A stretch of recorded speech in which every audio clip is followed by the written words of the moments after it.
बनवणार आहे, पण भात आहे ना चिकन झालेला आहे माझ्याकडून, पण आता बनवत आहे तरी पण. तर भात करून घेतलेला आहे आणि आता हे मंचुरियन आहे ना कट करून घेते.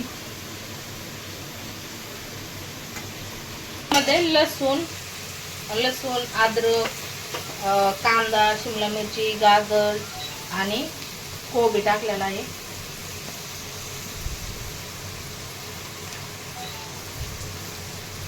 लसूण अद्रकची पेस्ट टाकलेली आहे. मंचुरियन उरलेले आहेत तर याचा राईस बनवता आहे. तर आता एवढे राहिलेले आहेत. आता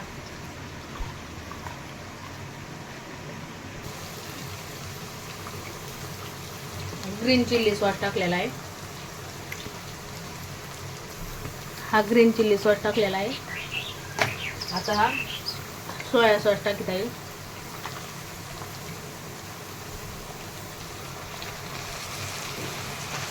रेड चिल्ली सॉस,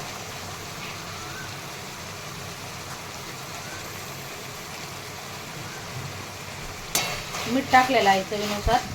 शेजवान चटणी पण टाकू शकता. शेजवान चटणी, मंचुरियन टाकून घेतलेले आहेत. ते पण मिक्स करून घ्यायचे. चवीनुसार मीठ टाकलेलं आहे थोडं.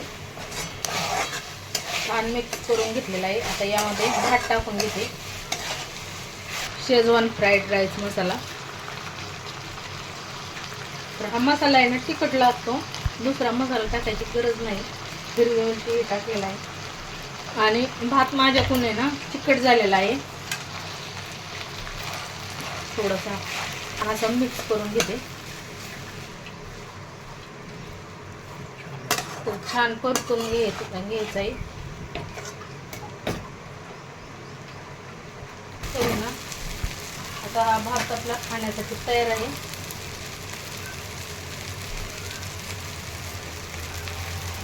भरपूर सारी कोथिंबीर टाकून घेतलेली आहे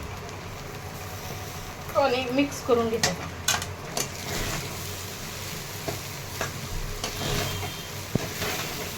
आणि आपला हा मंचुरियन फ्राईड राईस तयार आहे खाण्यासाठी. पाहू शकता यम्मी असा.